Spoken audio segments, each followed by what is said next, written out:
everyone, it's Jill and welcome back to my channel. This video is going to be a reading vlog and I'm going to be reading the Improbable Meet Cute Second Chances series on Kindle Unlimited. The fact that it's even called Second Chances makes me think that these are all going to be second chance romances. However, I'm not 100% sure about that because I didn't read the blurbs on any of these. And there are 6 short stories in this little series, and if I remember correctly from the last time they did this, each story ranged from like 70 pages to 130. But I thought this would be really fun to get myself into the Valentine's Day mood. And the first one to start us off is called Accidentally Yours by Christina, and I'll give you guys an update once I'm a little bit into it. This morning I finished Accidentally Yours, and just as a warning, I will be talking about all spoilers in the rest of this video. So this is about Veronica, and she works in marketing. She's trying to find a job and thinks she's going to a job interview Zoom call, but accidentally goes into a different Zoom call of this startup company that is coincidentally talking about marketing, and she remains just without her camera on and kind of gives them some pointers about what they should be doing, which is a little bit bold but also kind of funny because these people are like, who the heck is this girl that's like giving her 2 cents and she doesn't even work here. I think he's the CEO, but the guy in this book, his name is Jude, and he actually reaches out to Veronica to hire her as a freelancer for marketing purposes. Initially, she's not interested, and I think there was an editing problem with this because for one of the exchanges that they have, it's all through email. She talks about how she appreciates that he opened up to her about something about her brother, something about his brother. And I went back a few times to see if he mentioned it, but I'm pretty sure he did not. So I think that was a mistake, unless there was another interaction that I missed. I have no idea. So even though she turns down this initial job opportunity with Jude, they still message back and forth on email, which is kind of weird. The whole time I was like, can you guys just text each other? Like, it is not that long ago. Like, I'm pretty sure this is set in present day. So let's just text here. I have on my note here that I don't usually like workplace romances, but technically I guess this wasn't a workplace romance because they're not working together until like the very end of it, but it is secret identities. And funny enough, they both live in the same apartment building and have kind of admired each other from afar, but they don't know who the other person is. So it's funny because at the start she even has, I think her and her sister have a code name for Jude. She calls Jude Friday and her sister calls him Lava Lamp because he's hot and interesting, which is so funny. But anyhow, they continue emailing. Eventually they get each other's numbers and text each other, and he asks her out on a date, which she agrees to. However, she does find out who he is and that he's her neighbor because there was a mishap with some mail at the apartment. So she finds that out, and he still has no idea who she is though. So we have a little bit of a, not miscommunication, but she makes some assumptions because she sees that he takes a phone call in the lobby and saw that it was a girl that called, and little did she know it was his niece. She was like, okay, this guy's weird now. I need to cancel our date because I don't want to go out with someone who has a girlfriend. But he ends up explaining everything and they go on their first date. It is actually on Valentine's Day, which is kind of cheesy, kind of cute. Honestly, I really liked it. They had good banter, the stakes were pretty low, and overall I give this a 3 stars. There was no spice, and this also wasn't a second chance romance, which is not what I anticipated it to be. So I guess the second chance title of this whole series is more so the fact that it's like the second volume of them doing this is what I'm assuming. We're going to get into the next one. It is called Time Will Tell by Bonam-Young. This one I feel like will be good because even though I only read 1 book by her, I really liked it, so I feel like I will enjoy her short stories as well.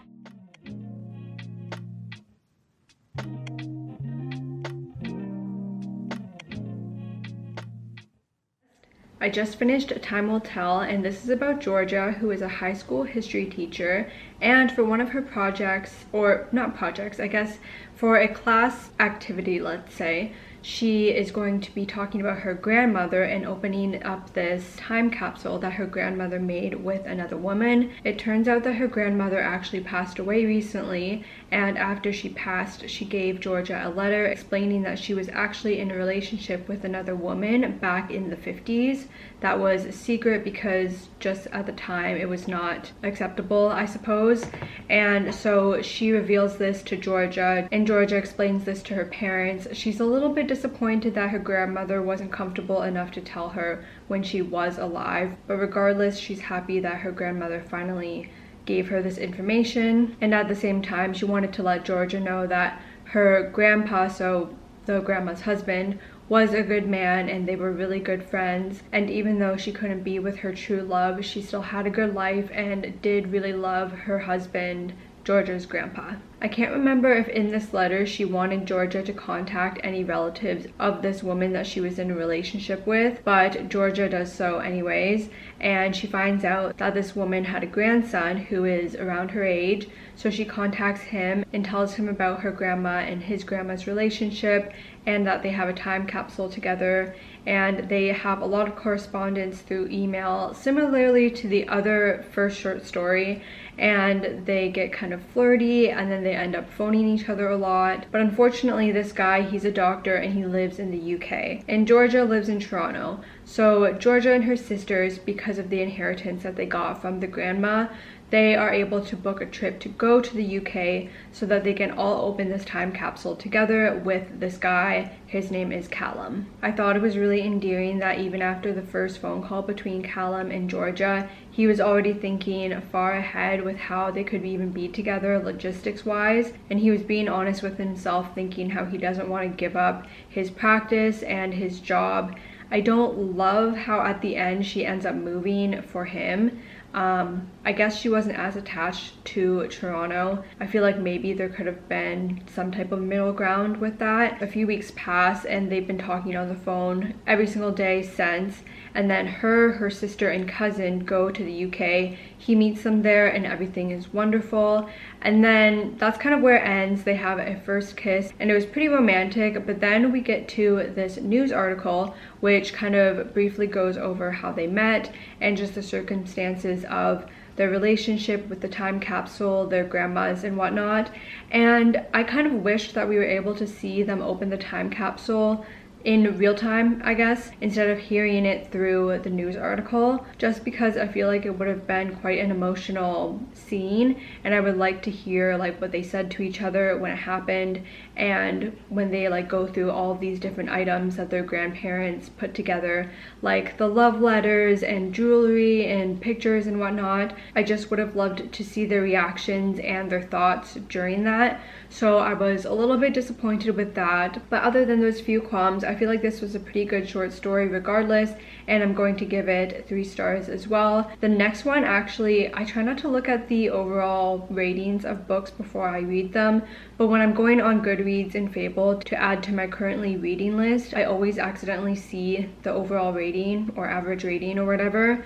And this next one does not have a great rating, so I suppose I don't have the highest hopes, but it is called Second Act Romance by Julie Soto, and I haven't read any books by Julie Soto. There are a few that I recognized when I was looking at her backlist, but I'm just gonna get into this next one now, and I'll talk about it really soon with you guys once I'm done. I just finished Second Act Romance, and this one was definitely my least favorite out of all 3 I've read thus far. Just from the start, not something that I would have picked up on my own. I don't tend to gravitate towards the stories that are about Hollywood or Broadway or even singer-songwriters. They just don't really interest me as much as other topics. This is about Bex, who is part of a tour company for Broadway, and she's been at this job for I think about a year or so, and it turns out that everyone in the company, most of the cast at least, got food poisoning from eating tacos from this one place, and she is usually I don't know if the word was understudy that they used. Basically she's a fill-in just because there were so many people sick, so they had to bring in this new guy, and it turns out that this new guy is kind of a big deal right now. He's been in this really popular TV show, which is basically Grey's Anatomy, and Bex has actually worked with this guy previously, and it was 8 years ago, And 8 years ago when she was working with him, she felt the sparks and she really thought that they had something going on. Their chemistry was just really good, I guess. For whatever reason, she wasn't able to get his contact information, which I find a little hard to believe, which ends up being one of the reasons why I didn't rate this very highly. But one thing about this, there weren't any chapters in it. It was literally just like one long thing for 40 minutes, which is not my favorite. I feel like this couple met too long ago for them to really care about that interaction that happened basically a decade ago. And if that interaction was that meaningful, then wouldn't you have tried a little bit harder to try to contact the person? The other thing is that they barely had any time to prepare before they were doing a show. It was like just a few hours where they had to work together. Turns out they have a bunch of chemistry again, and they nail it on stage, and that is where sparks start flying again. And then afterwards, CJ asks her to go on a date, and of course it's Valentine's Day. So what a coincidence. And in addition, they both acknowledge to each other how they wish they got each other's phone numbers way back 8 years ago, and how they regret not doing it or something. I feel like it wouldn't be that hard to contact someone or find their contact information 8 years ago. That would have been what, like 2018? If this is set in present day. I just feel like I guess I had to suspend my disbelief a little bit too much for this to even really makes sense to me. So for those reasons, I'm giving this one 2.5 stars.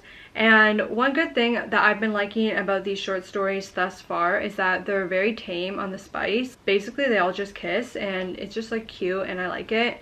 So the next one, I don't even know what the next one's called. I haven't downloaded it yet. Let's see. Novella 4 is called A Play for Love. Hopefully it's not about plays too.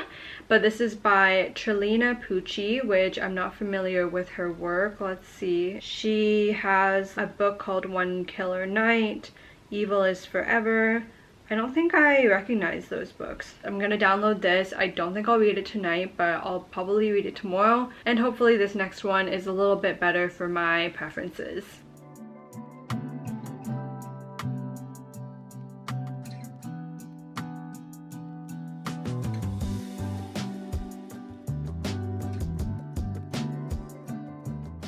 I just finished A Play for Love, and unfortunately I didn't really like this one. I'm giving it 2 stars. This is about Rory, and she is at school at the start of this and is taking this elective. It is a drama class, and on Valentine's Day they have this test where they have to recite Shakespeare. For whatever reason, she has to do this test with some random guy who is like, I guess, super hot or whatever, and she's super awkward but kind of in a charming way as she interacts with Oliver doing these lines. Both of them kind of feel a spark, especially when they kiss at the end of the scene, and afterwards they kind of just go their separate ways. And just off the bat here, I saw that there was a little bit more telling than showing. Afterwards we get a huge time jump of like 4 years, and at this time Oliver, he's an actor and he's kind of struggling in the city, and he has a gig at this random restaurant that is Italian Chinese fusion, which is kind of funny because what does that even mean? Coincidentally, she is also on a date at this restaurant, even though she didn't know it was going to be a date.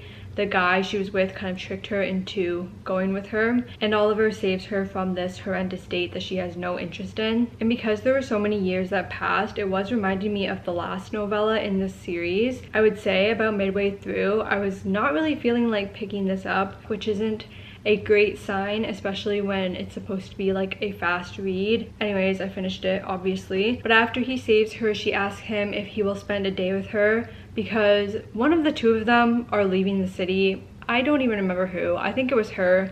And so she wants to kind of have a last hurrah before leaving, or maybe it was him actually. So clearly this did not resonate with me because I genuinely can't even remember. They spend the day together, and if you've watched my videos in the past, you might know what I'm going to say, but I do not like the one day trope is what I call it, when the characters spend one magical day together and then they like can't stop thinking about each other or whatever and have like fallen in love. After this one day, again, they separate. However, they do have their contact information this time, so they're corresponding back and forth through texting. They text a lot, they FaceTime, and they're developing a relationship. They're not really putting a label on it, but it's definitely leaning more towards a relationship than just friendship. But during this whole time, they don't see each other in person again until the very end, and this was another thing that definitely threw me off. So basically how this ends is this guy Oliver, he ends up getting a job close to her, and he doesn't even tell her this, but he surprises her because it was like her niece's theater production that was happening. He is the new director of the theater. Yeah, I thought that was weird, because why would you get a job and move for someone that you've literally seen one time? Maybe I just don't think that's romantic, and everyone's different, but I just think that's like kind of foolish. But that is where we end off, and clearly she didn't think it was weird because she was ecstatic once she saw him there. So yeah, that is that book. I'm gonna move on to the next one. I'm not sure what it's called,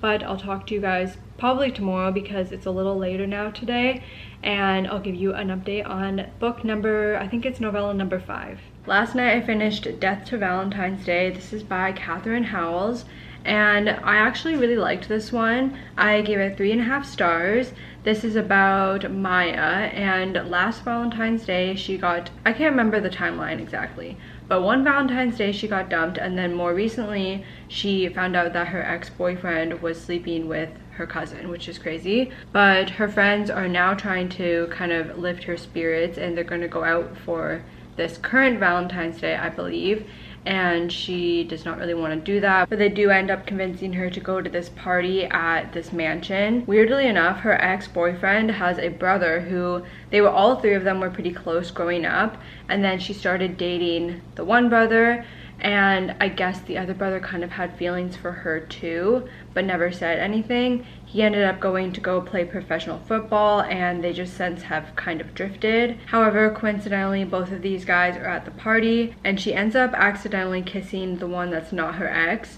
which I don't know how she didn't notice it was him.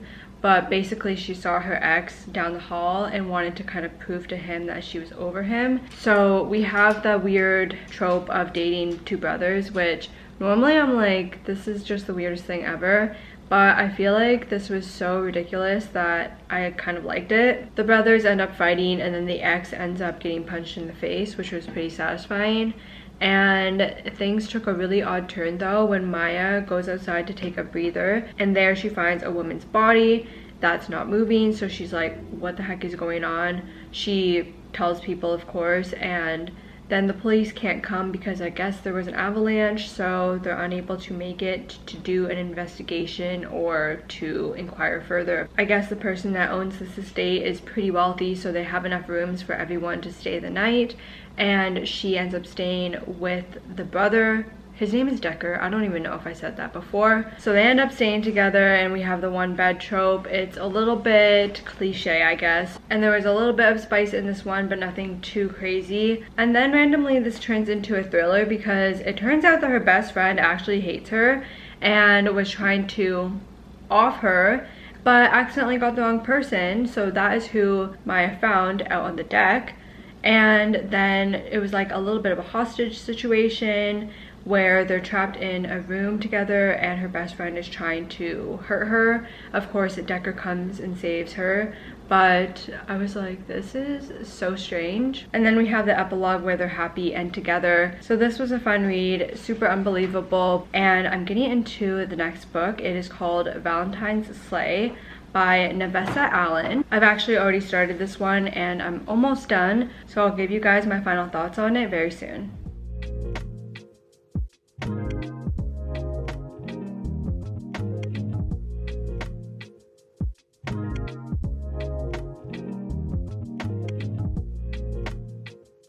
Okay guys, I just finished up Valentine's Sleigh, and I'm gonna be honest, that's probably one of the weirdest concepts in a book that I've ever read. I didn't like it that much, but this is about Noah. He works at a cemetery. It's like a family business, and one night he's like, I think I hear someone screaming. He thinks it's people messing around in the cemetery, which is disturbing within itself. But it turns out that a woman who was recently buried is actually yelling from her grave saying to help her, which is crazy. So I guess this woman, her name is Emma, her husband was awful and abusive, and he put her into a coma, like medically induced her, and then faked her death one way or another, and here she is now in the ground, and Noah is trying to dig her out. Afterwards, he says to her, do you want to go to the police? How do you want to proceed here exactly? And she's like, well, can you just like take me to your house, because I can't go back home and I can't go to the police because they're associated with my husband and whatever, right? So he takes her to his cottage, and this relationship just really was not doing it for me. I found it pretty unconvincing. They actually went to high school together, and she tells him that she wished she approached him in high school.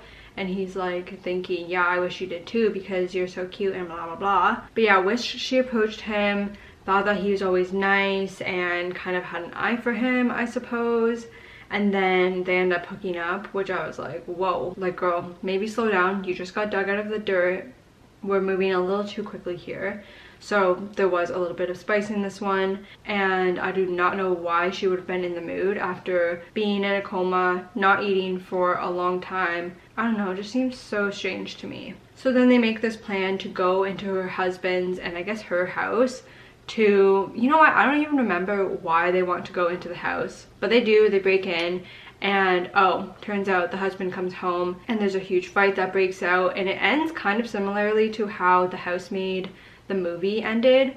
So the husband ends up getting offed by falling a pretty big distance and like splits his head open. Pretty gross. But yeah, he's done. We get the epilogue. They're happy now. They have 4 cats.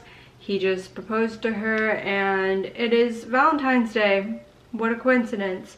So I'm giving this 2.5 stars. I just felt like the relationship development was so rushed, made no sense basically, and they just got together way too quickly. And it was almost so outrageous that I was like, this is just not good. Whereas the last one was outrageous, but at least those characters had a history. They were friends, childhood friends even, so it made a little bit more sense that they ended up together. But these ones barely talked, so it just didn't work for me. So with finishing Valentine's Slay, that is it for all of these novellas. I had a lot of fun reading these. I will say, I feel like for the majority of these, I didn't think Valentine's Day was integrated the best. It was kind of just like, oh, and by the way, it's Valentine's Day. Even so, I feel like these were really bingeable. Other than the one I had a little bit of difficulty getting through. I think it was the 3rd or the 4th. I can't remember exactly. But yeah, thanks for watching this video, guys. And don't forget to subscribe, like, and comment. I'll see you in a new video soon. Bye.